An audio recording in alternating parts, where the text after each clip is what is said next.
میں مدینہ منورہ جا رہا تھا، مکہ مکرمہ کی بات کر رہا ہوں، میرے ساتھ بھائی حبیب تھے، اللہ ان کو جزائے خیر فرمائے.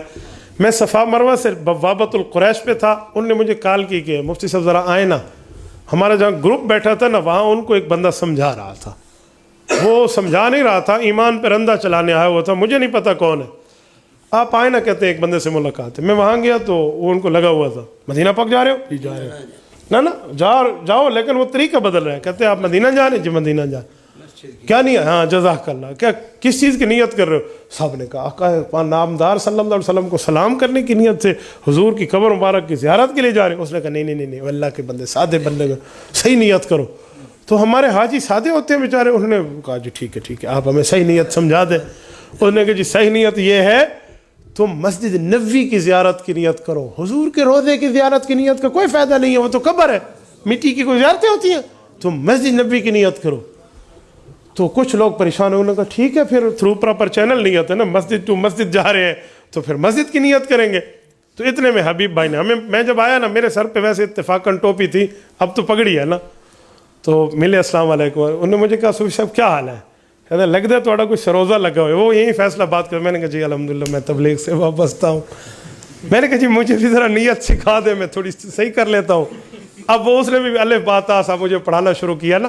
تو کہتے جی نیت مول صاحب ٹھیک کر لو. صوفی صاحب نیت ٹھیک ہونی چاہیے. اے تسی مسیت نیت کر لو. وہ پوری اپنی اس نے ترتیب شروع کی. میں نے کہا جی مسجد نبوی کی نیت کروں. کہتے ہاں. میں نے کہا کیوں؟ کہتے مولانا اللہ کے گھر کی نیت کریں. میں نے کہا اللہ کا گھر تو یہ بھی ہے جہاں میں بیٹھا ہوں، اسے چھوڑوں کیوں؟ پھر وہ اللہ کا گھر جانا زیادہ ضروری ہے. میں نے کہا ادھر کتنا ثواب ہے؟ کہتے ہیں وہ ثواب تو وہاں کم ہے. تو میں نے کہا پھر یہیں بیٹھے رہے، کم ثواب والی جگہ جاتے کیوں ہیں؟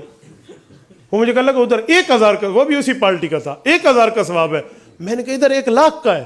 99,000 چھوڑ کے 1,00,000 لوں، 1,000 لوں، اور اس میں نیت بھی صرف اس نماز کی اور کچھ کی نہ ہو. میں نے کوئی کھوتی نو ہاتھ لایا. میں بے وقوف آدمی ہوں کہ میں یار 1,000 پہ چلا جاؤں، 99,000 چھوڑ کے 1,00,000 چھوڑ دو. مجھے کہتے اللہ کے بندے حضور علیہ السلام نے 10 سال وہاں گزارے ہیں اس مسجد میں. تو میں نے کہا حضور کی عمر کتنی ہے؟ کہتا 63 سال. میں نے کہا باقی 53 کہاں گزرے؟ کہتے یہاں. میں نے کہا پھر یہ چھوڑنی نہیں چاہیے. جب 53 سال یہاں گزرے، 10 سال میں یہاں چھوڑوں کیوں؟ اس سے پریشانی لائق ہونے لگی، بھی کم میرا ہاتھ کسی اور جگہ پہ پھنس گیا. آپ کیا کرتے ہیں؟ میں نے کہا اسی طرح بندوں کو شکار کرتا ہوں. پھر کہ انہوں چھڑ میں کی کردا مینوں اے دس میں اس مسجد کی نیت کیوں کروں جس کا ثواب ہی کم ہے؟ کیونکہ حضور کی تو نیت نہیں کرنی تھی نا اس نے. جب رسول اللہ کی نیت ہی نہیں ہے، مسجد نبوی کوئی ہماری رشتہ دار لگتی ہے؟ پھر جب واسطہ نبوی نہیں ہے، جب آقا نامدار کا نیت کرنی نہیں ہے، پھر مسجد نبوی ہم کیوں جائیں؟ میں نے کہا نہ بابا نہ، ہم کیوں جائیں مسجد نبوی؟ 1,000 کا ثواب تیرے مطابق لینے، ہم 1,00,000 والا لیں گے، ہم جاتے نہیں ہیں مسجد نبوی. مجھے کہتے ہیں اللہ کے رسول صلی اللہ علیہ وسلم کی مسجد ہے. میں نے کہا حضور کی تو نیت کرنی نہیں ہے تیرے مطابق. جب کرنی نہیں ہے تو حضور دی مسجد ہے یا کسی صحابی دی ہے، اے فرق کی پوند ہے؟ آپ کیا کریں گے؟ میں نے کہا سن میں یہ کروں گا. میں نے کہا یہاں 1,00,000 کا ثواب ہے، 53 سال اللہ کے رسول یہاں گزار گئے ہیں، وہاں 10 سال ہے، اور وہاں آدھا ثواب ہے 50,000 کا. لیکن میں 1,00,000 نماز نہیں، 1 کروڑ نماز بھی ہو نا، حضور کی زیارت کی نیت پہ قربان کر دو. 1 کروڑ نماز کا ثواب کیوں نہ ہو، میں تو آقا نامدار کی زیارت کی نیت پہ جا رہا ہوں اور تو میری اس نیت پہ ڈاکہ ڈال رہا ہے.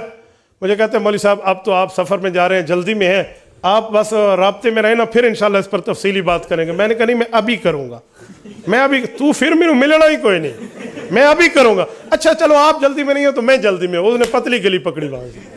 شرم نہیں آتی؟ اللہ کے گھر میں بیٹھ کے لوگوں کو ایمان پر رندہ چلاتے ہیں.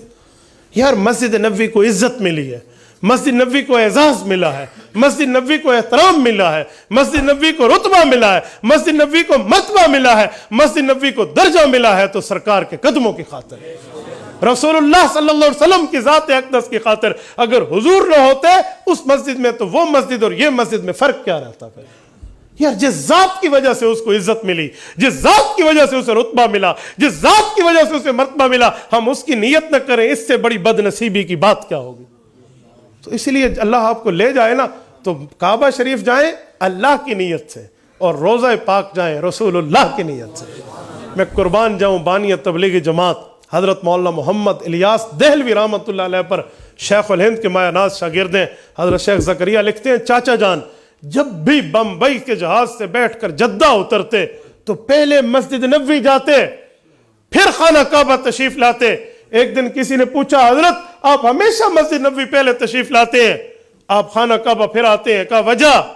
تو دو جواب دیے، کہا میرے پاک پیغمبر مسجد نبوی سے نکل کے جس جگہ سے احرام باندھتے پھر کعبہ آتے، میں بھی اس جگہ سے احرام باندھ کر کعبے آتا ہوں۔